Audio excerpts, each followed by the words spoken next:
Mateja Perpar iz Pravljičnega gozda. Vilinska pravljica za lahko noč. Lep sončen dan je bil in prevesil se je v čudovit večer. Od travnikov je vel hladen vetrc. Peter se je odpravil na sprehod do svojega kamna, na katerem je pogosto posedal in opazoval račke. Hodil je in prisluškoval žuborenju potoka, ko pa se je približal kamnu, je opazil, da na njem sedi neznana deklica. Sedela je nepremično, noge je imela v vodi, s prsti si je zamišljeno razčesavala dolge rjave lase, jih sukala in spet odvijala. Petru se je zdelo, da jo nekaj muči. Prav potiho se je približal in premišljal, kako naj jo ogovori. Ko je bil že čisto blizu, je pod njegovim korakom počila vejica. Dekle se je sunkovito obrnilo in se zastrmelo vanj. Imelo je nenavadno žareče zelene oči. Kaj si zmešan? Kako si me prestrašil?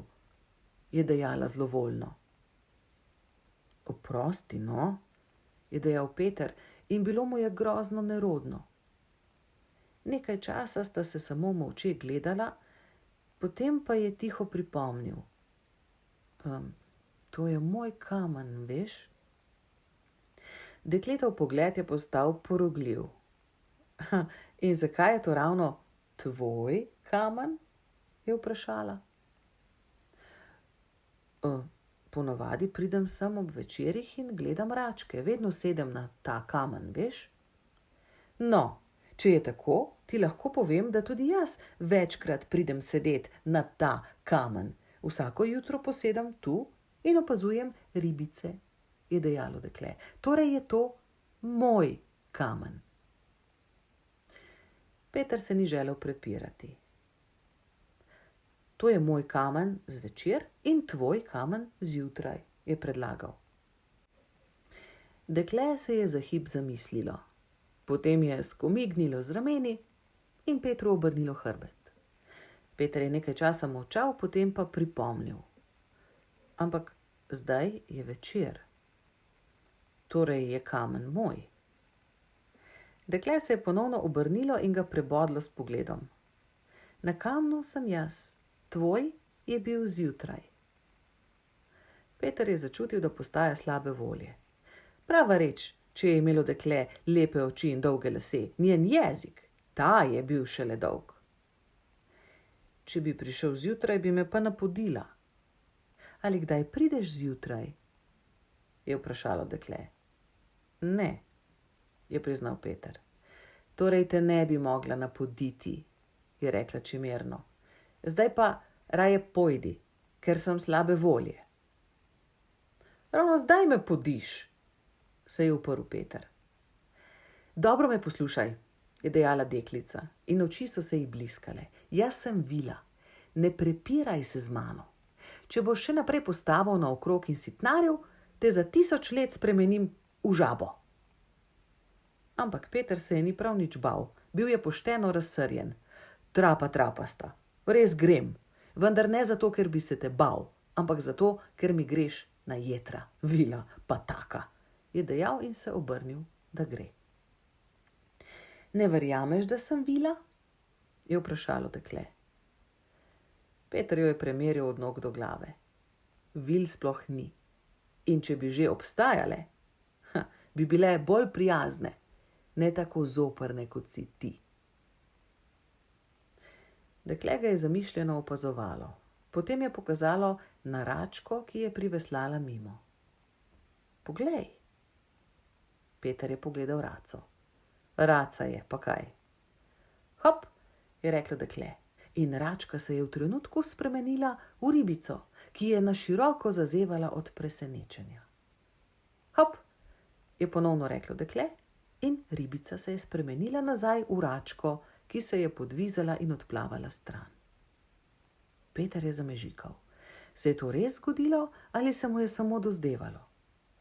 Brez besed je strmel dekle, ki je zadovoljno opazovalo njegov presenečeni obraz. Zdaj verjameš? Petru se je zdelo, da sanja. Deklica je spet postala nejevoljna. No, kaj je s tabo? Boš kaj rekel? Prej si ves čas nekaj kokodajsov, zdaj si pa tiho kot miš. Peter jo je zamišljeno opazoval. Če si res vila, je rekel, ali mi lahko izpolniš 3 želje? Dekle je zavilo z očmi in zavzdihnilo. Preveč pravljic bereš, dragi moj. 3 želje so že zdavnaj iz mode. Včasih smo bile res radodarne in uslužne, ker pa ljudem ni bilo nikoli dovolj, se je vilinski sindikat odločil, da prenehamo z izpolnjevanjem želja. No, je dodala potem, ko je videla njegovo razočaranje, naj bo, ker sem ti zasedla kamen, ampak izpolnim ti samo eno. Povej, kaj si želiš? Peter je razmišljal. Naj si zaželi denar? Koliko? Kaj pa, če bi si zaželel lastno hišo in avto? Ampak to bi bili že 2 stvari. Konja? Psa? Novo kolo? Dekle je bilo že pošteno nestrpno. No, povej, ga je priganjalo. Kaj pa so si ljudje ponavadi zaželeli?